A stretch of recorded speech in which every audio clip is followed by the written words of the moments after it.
What's up, everyone? Welcome back to the JR Wisdom channel. I thank all you guys for tuning back in. Sorry I'm so late this evening. I'm meaning to talk about this actual story in reference to the Breakfast Club interview. Um, but I'm glad I kind of held off, because I actually watched this Roland Martin interview today, even though it was really short, really quick, really to the point. Too trail was happening. You know, I wish it would have lasted longer. If you guys haven't seen it, I'll have the link in the description here. It's not there right now, but you guys can check it out later on. But for those of you who have been following me for some time, I've done a video on Dr. Umar Johnson, and I've given my thoughts and things like that. What's up, Deborah? Um, my thoughts on the whole little issue with Sarah Sutin Seti, General Seti, whatever his name is, and that whole meltdown and things like that. So I've been putting it off as far as just doing this, but like I said, this whole Roland Martin thing just basically said, okay, I need to go ahead and do it. You know what I mean? I thought, and I'm going to talk about basically both of them, both of the interviews, because they correlate with one another. Because the interview he did with Roland Martin was basically piggybacking, or they were asking him about what was said during his Breakfast Club interview. You know what I mean? So, what's happening, Jared? So, a lot of the stuff, and as you know, for those of you who have watched Umar Johnson, he's been on the Breakfast Club before, and he's been on News One with Roland Martin before. And Roland Martin, he's a character in itself. He's a super liberal, you know, and Dr. Umar isn't so much a liberal, but Roland Martin was a super liberal, and he had this interview that I want to be talking about. He had some conservative or alleged conservatives on there, some Republicans on there, who were defending the right and stuff like that, and they saying that Umar Johnson was ambushed and things like that. But I'll get into that. But just to give you all my thoughts, for those of you who don't know, I don't have a problem with Umar Johnson at all. I like a lot of his talking points. I think he's a good motivator. He speaks a lot of truth, in reference to what's going on. But there should be more, especially with these activists, as they call themselves. There has to be more than just being a white supremacist awareness specialist. You know what I mean? There has to be more, especially if you're self-proclaimed, you're trying to help out your people. And there's certain behaviors that I see with people, not that I'm very critical of Umar Johnson, but there's certain things that he's done and still hasn't done that hasn't really, you know, he hasn't really brought about what he said he was going to do, especially for someone who's saying they're raising $700,000, or $750,000 almost. So just based upon that, just to let you guys know, I've attended one of his lectures before. I think this was like 2015. I didn't like the one-sidedness. Okay, what's happening? Robert Land, Simply Deep.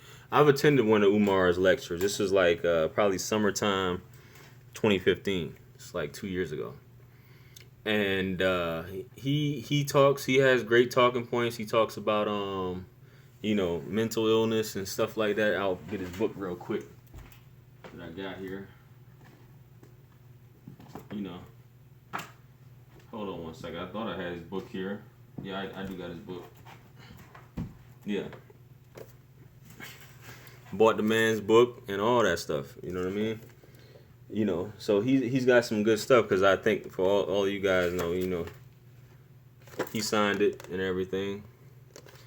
So for all you guys that you might have heard me talk, my son was diagnosed with ADHD, and you know that Dr. Umar he's a strong opponent against ADHD within children, in the crack industry and all that, how it connects with one another. But he uh, he has a strong presence. He's a powerful orator, and he talks a lot of good stuff. But a lot of the stuff, just by me listening to him at that first lecture, is that I didn't want to say he's full of shit, but a lot of the stuff just didn't seem realistic.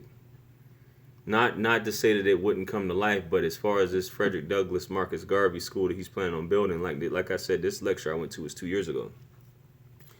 It just seemed unrealistic, the stuff that he was talking about, as far as obviously it's going to be an all-boys school. He's talking about, being trained in XYZ, making the boys pilots, making them stock market specialists, all kind of stuff. Not to say that that's not possible, but a lot of the stuff just seemed far-fetched, and he's basically blowing smoke up a lot of these women's ass who are in the crowd. And as you know, a lot of Dr. Umar supporters are women, or not to say single mothers so much, but a lot of them are women. They like to hear, his talking points that he has to say, especially with him.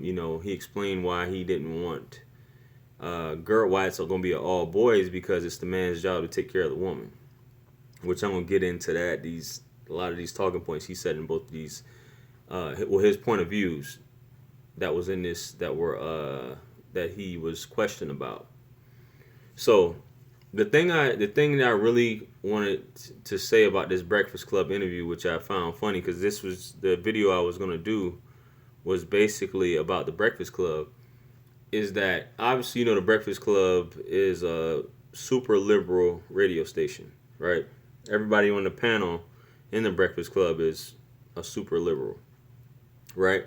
And it's no secret they are strong Barack Obama and definitely Hillary Clinton supporters. I mean, Bernie Sanders was up there as well, but they were pushing everyone to vote for Hillary Clinton, the way it seemed. And they had her up there, hot sauce in my bag and all that bull crap. But when you get somebody like Umar Johnson, who basically is strongly against Barack and definitely Hillary, but they didn't challenge him on anything that he was saying about their hero, Hillary Clinton.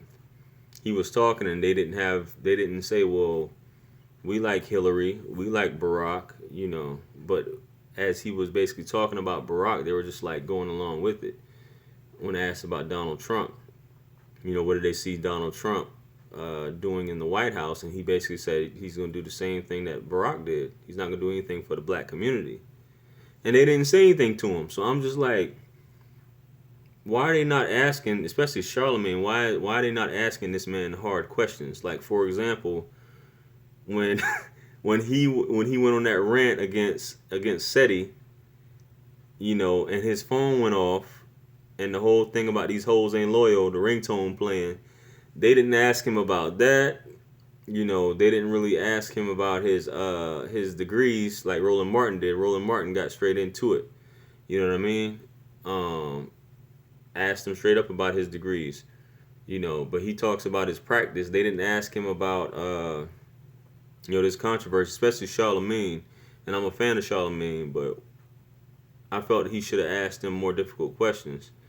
About the whole stripper thing, like Vlad, and he was saying how he lost all these endorsements. What's the status on the school? Even though he did kind of talk about the school, but he didn't go into detail. He was just saying he's looking for a school in South Carolina.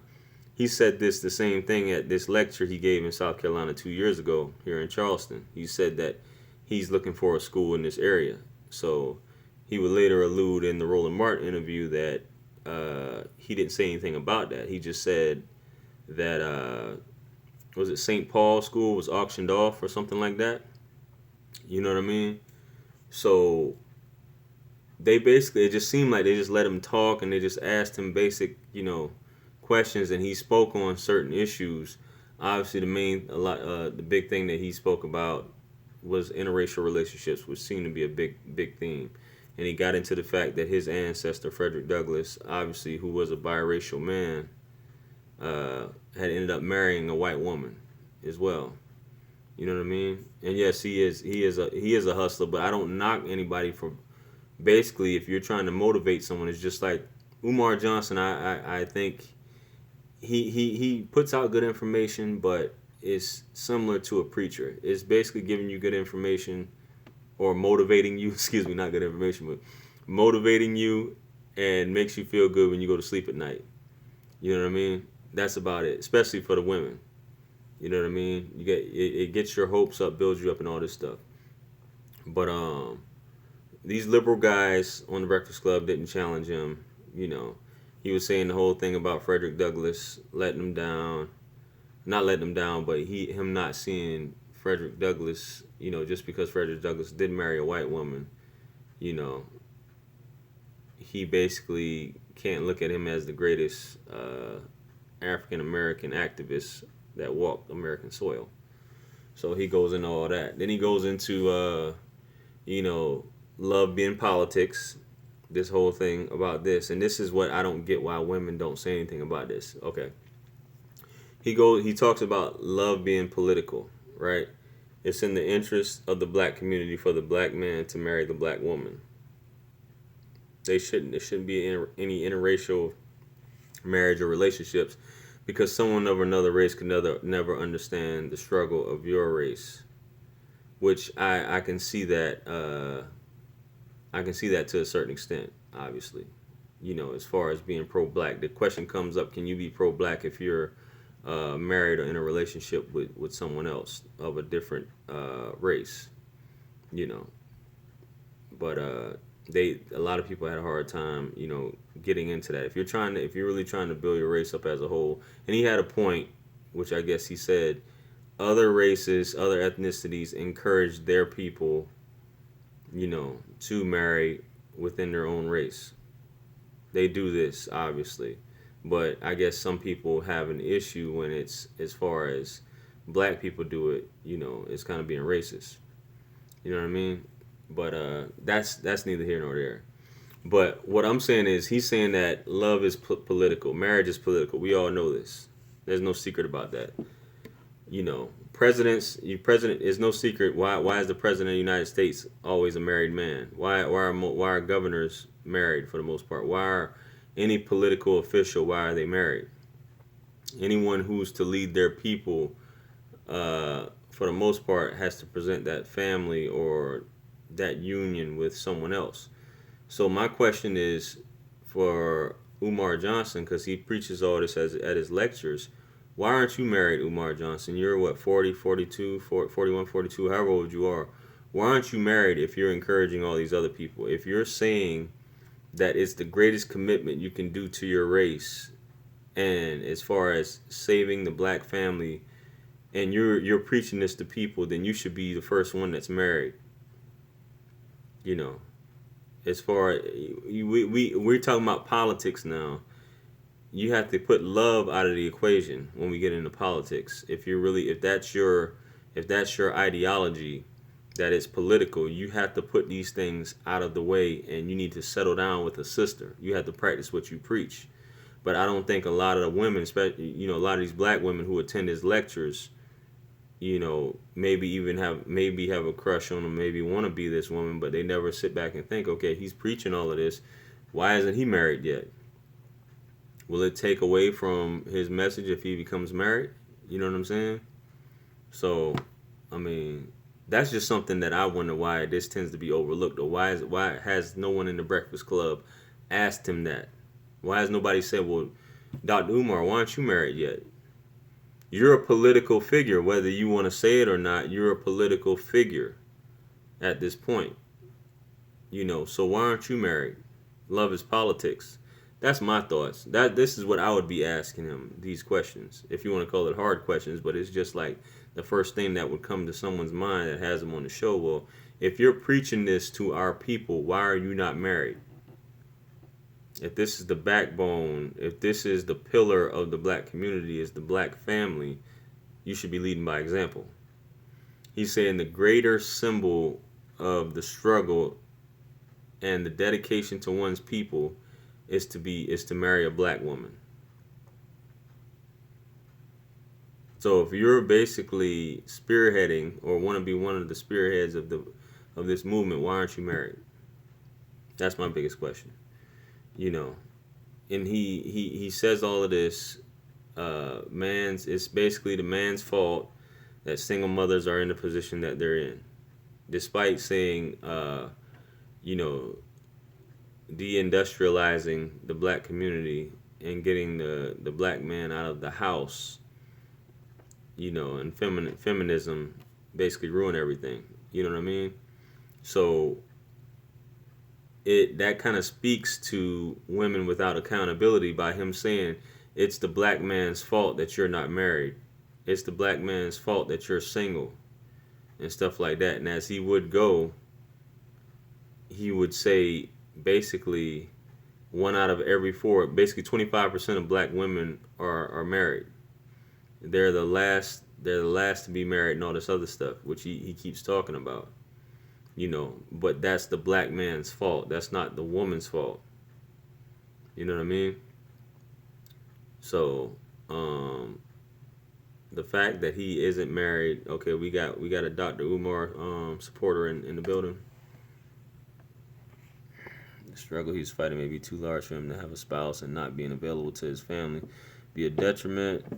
Yeah, tell that to Malcolm X and Dr. Martin Luther King. He says the struggle he is fighting may be too large for him to have a spouse, and not being available to his family would be a detriment to the very thing he's preaching about.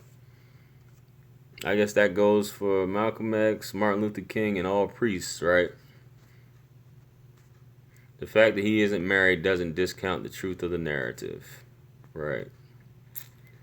I hear you, man. I'll let you tell it, but you know, he puts this out here for everyone to follow, and he says this in his lectures with conviction. He has a strong conviction when he says this, you know. But this interview, he basically, I guess, when I think they Charlemagne, he was either said something about how media programs children to hate themselves, you know, black kids to, you know, prefer what's beautiful as far as being light skinned and things like that. And when they said, you know, they tried to challenge him like that, he basically struck back at them. So it's kind of like they just don't really oppose him on the show, but they get at everyone else on the show. So I don't know what that's about. But anyway, on to this one that just was put out yesterday. It was real short. It was like 18 minutes on News One with Roland Martin. And Roland Martin is, like I said, he's a super liberal, and obviously a lot of Umar Johnson's supporters struck back at Roland Martin. And in my opinion of Roland Martin, he can't even control guests that's on his own show. The shows that I have seen, he's basically they're running. Hold on, man. I'm gonna address this guy right here. Okay. Malcolm and Martin both cheated on their wives and were not available to their children and wives. I thought Umar handled himself well in that interview. If you're talking about the second, when did Malcolm X cheat on his wife? We know Martin. We know MLK cheated on his wife. When did Malcolm cheat on his wife? And I'll wait for you to get back to me on that. Since you said Malcolm X cheated on his wife. Is there any documentation? Even the FBI said this guy is so damn clean, we can't get nothing on him. When they're tapping they followed him all across the world and they couldn't find anything on him. So I want to hear what you talking about, Dr. Bates. Malcolm X cheating on his wife. Okay. I'll wait for you to get back to me on that. You know, I think his thoughts for the school are great, but I would not take relationship advice from him. I can think for myself. Yeah. If this school ever comes to fruition, you know, like I said, I went to a lecture 2 years ago, and if people, which I'm pretty sure some celebrities might have spoken to him, I think he lost an endorsement from a celebrity. But if people really took you seriously, you should have no problem getting endorsements from people. You know what I'm saying? To help you build a school, to start from scratch building a school instead of trying to buy one. You know, instead of trying to buy, what's the problem with just finding a location, finding a little piece of land, and just building just building something. Come on, man, you got $750,000. You know what I mean? Almost $750,000 is what you said, and you can't even start from scratch building just to get something started, just to show, just to have some effort going. But anyway, um, Roland Martin, he goes. This is supposed to be a one-on-one interview allegedly, but he has a whole panel on there.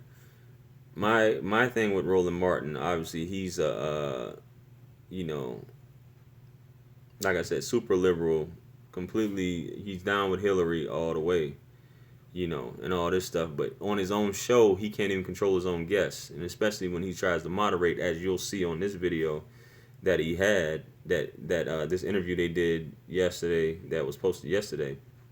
He couldn't even control his own panel, which you can't be effective. And everybody seems like they run over him on his own show and they just do whatever they want. You know what I mean? So, but I guess he still has his show. So anyway, they start this whole interview out, and Roland Martin, what I do like, he gets straight to it. Obviously, he has some disdain for Umar Johnson, because Umar Johnson was on his show before, and I think they had like a similar argument, and he couldn't moderate. Everybody's over talking him. You're the moderator, and this is looking like, a Trump versus Hillary debate, where everybody's talking over the moderator. You're moderating. You're supposed to tell people to shut up. Not in those words, but you're supposed to be controlling your, this is your show. So he has his 3 panelists on there, even though he starts out the interview. He has these 3 panelists on there, which are obviously, conservative, right-wingers, based upon listening to their talking points. You know what I mean? But he starts out, he goes right in, and we're thinking, I guess, whatever they thinking, it's going to be a one-on-one. He addresses Umar's degrees. Umar talks about his degrees, what he has, and all this stuff, because people are still questioning Umar's degrees, his his name. I don't think that anybody said anything about his name either. People are still questioning his name. He didn't ask him about that. He didn't ask him about the phone conversation either, which is what I definitely would have asked him about. What was that about, you pretending you're on the phone and stuff like that? But he goes into the same talking points as far as saying 1 out of every 4 black women are married, and basically that's due to the black man is the reason why 1 out of every 4, and they're the last to get married and they're the first to get divorced. But never really addresses it. So my thing is, okay, we talk about, he gives all this awesome advice, and a lot of women show up. He travels all across the world giving all of this advice, and him saying that black men have to commit to the black woman or black women in order to save the black family. This whole paradigm of the current situation of the black family in America, it's the black man's fault because he's not marrying a black woman. It's the greatest commitment towards the struggle of the African diaspora in America is to do this. So, with all of this being said, the women who do attend and the women who are watching this video, how much success have you guys gotten from listening to Dr. Umar as far as this marriage advice goes, this relationship advice? How much success? Are there any success stories? As far as him saying that you're not accountable for the situation that you're in, that's a question that I would like to answer. And that goes, I'm not going as far as saying that he's a simp, but for any woman who does listen to simps and this advice that they give, do you really have any strong success stories by a man telling you that you're not accountable for the situation that you're in? Are you not accountable? Just because a man will say something and it sounds good, it feels good when he says it to you, that you're not accountable. Have you had any success by following those footnotes. If y'all don't mind, if you're just not joining the chat and you're watching, go ahead and hit the like button. It's free. It doesn't cost you anything. You know, it's just as quickly as you clicked on the video. It's right there. Hit that little, like button. It's easy. Or you can hit the super chat. That'll work too.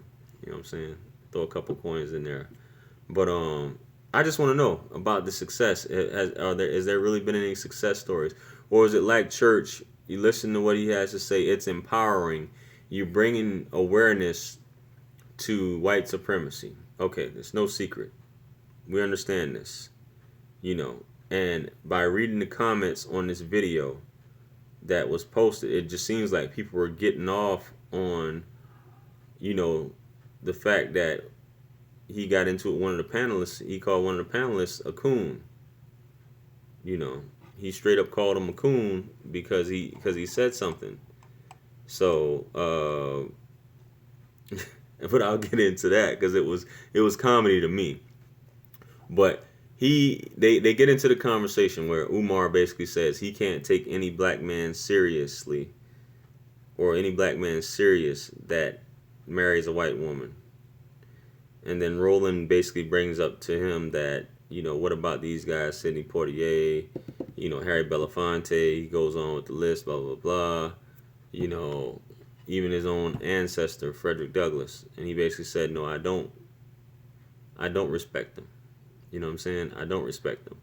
Because despite the nature of their work, despite what they may have done for the black community, that transaction that they made, who they have love for, they can't be respected. What's up? Wake the hell up. They can't be respected because of that.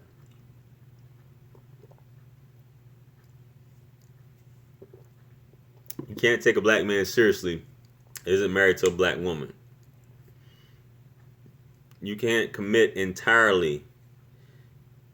If you're a black man and you're not committed entirely to a black woman, then you really haven't contributed to the struggle. So I say once again, when he's saying this in this interview, where does that leave you? Because you're still a single black man that's in his 40s. So your contribution to the struggle is just talking about what you should do or what everyone else should do. You can't lead by example, especially if you're planning on running a school and you're going to be teaching these little boys this in this school. You're going to be the dean, headmaster, whatever you want to call it, of the FDMG of Frederick Douglass, Marcus Garvey, and you're teaching these boys, you guys need to be with black women. You guys need to marry black women. You guys need to do this, but yet still the dean and headmaster is not with a black woman. He's not with a woman. So that's where speculation can come in also by little boys who are listening to this and saying, well, why isn't our dean or the lead of our school, he's telling us to do this, but what about him? But like I said, they go in, I think Roland Martin asked them about the school, because that's like the biggest question people keep asking about, especially when you are requesting money from people and you, just because they're not giving the money to you freely like you believe they should, you call them trifling, in that aspect.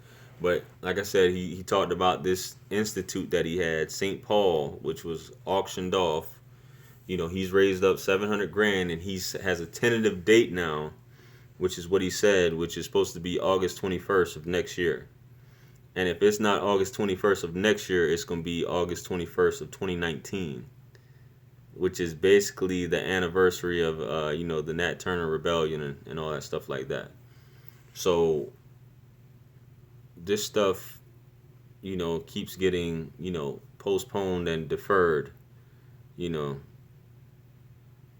I appreciate it. Wake the hell up. It's getting postponed and deferred, and people aren't seeing anything yet. They're still contributing. You know what I mean? This Frederick Douglass. But like you said, he didn't mention on this subsequent interview from the Breakfast Club that he has his eye on a place in South Carolina, which he said 2 years ago that he was going to do. So it's kind of like, what's really going on? Is it just basically going around traveling, speaking, collecting these checks? I mean, what's really going on at this point? But within this, I guess Umar got irritated because all of these people asking him. I think I forgot the lady's name on there, but she asked him about, it's 20. It's like she was basically saying it's 2017. You really think that, you know, 43 million people aren't gonna, mix, or this is a melting pot. They're not gonna. All these black people just aren't gonna mix with white people, and he got off on that. Uh, we still talking about this Malcolm's infidelity. It won't let me post a link in here. It's in the biography written by the late Manning. Okay, Tyrone Bates. He's trying to prove Malcolm X that bad, huh? Okay. I wonder if Manning Marable, whatever their name is, has anything from FBI, because the FBI was all on Malcolm's ass, and they don't have anything. I wonder what that's about, though. So, but I hear you. So they're asking him questions, and he's going back and forth with them in this fashion, in the fashion that he's on, which I guess a lot of people like. Not to say he's so much aggressive. He should be aggressive, but when you get into a shouting match, when you're in a position like that, and I always say that, I said this about him before in a video, you should never get in a shouting match and a back and forth when you're in a position like this, because you're supposed to be professional and calculated on things. You let other people argue. You hear what they have to say, and if they cut you off, I understand that. But you never see, if you, and speaking of Malcolm X, since he's trying to look real hard to find infidelity on Malcolm X, you never hear Malcolm X like that on any of his debates. If you watch any of Malcolm X, which obviously Malcolm X was a master debater, but you never saw him like that on any. You can Google any of his debates. You never seen him the way this guy was in on these debates, today on these interviews. You never saw Malcolm X like that, and he always conveyed his point across easily.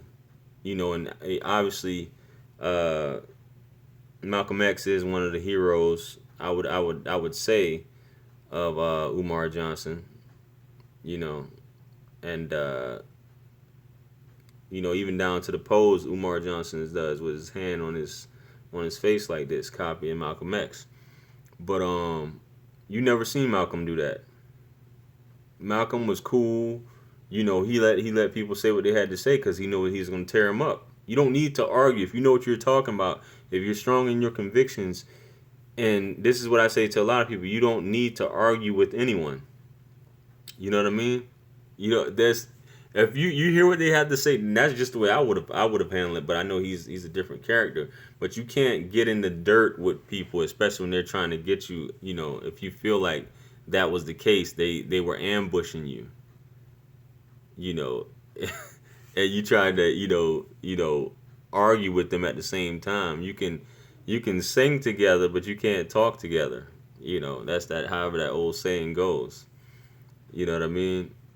And it's funny that he would do that, but I guess a lot of Umar Johnson's supporters were looking at this interview and they were like, yes, he called him a coon.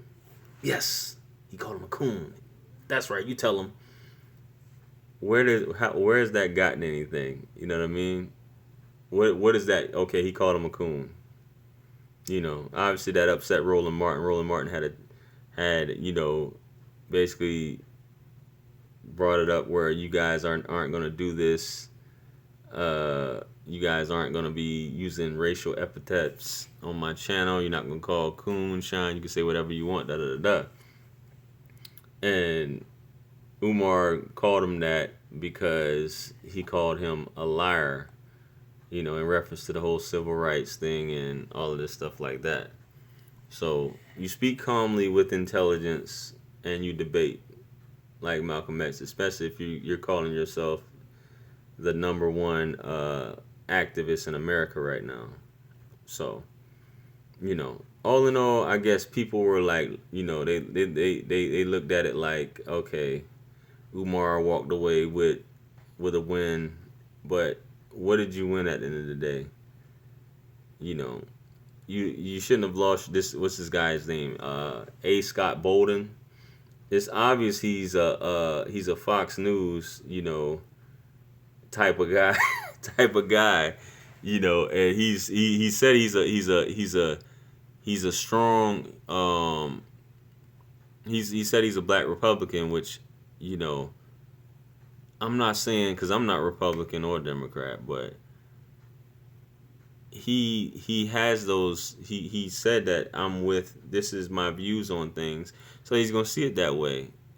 But Umar was kind of talking to him, being condescending, like, I'm sure you are.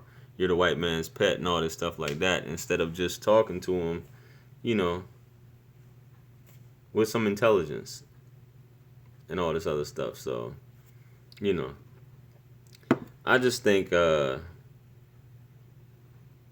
it's all depending on what show you're on and who's got your back. Is the narrative is going to be changed. I think when people get challenged on certain things, or if people already have it set in their mind that this person is going to attack me, then they're going to react a certain way or not going to have a chance for someone. And I think the panel, in Umar's defense, they were ready to kind of like jump on him. There was only one guy who really, and I think that was the attorney that was there. He's an older guy, Eugene Craig, that he basically spoke with some, not with, I don't want to say with sense, but he basically was, cool on the panel, and spoke with some intelligence instead of getting all riled up. But whose ever fault it was, it is what it is. I tried to use her work in my dissertation, and my committee shot me all the way down. You said, I think Roland Martin low-key set it up for Umar to win.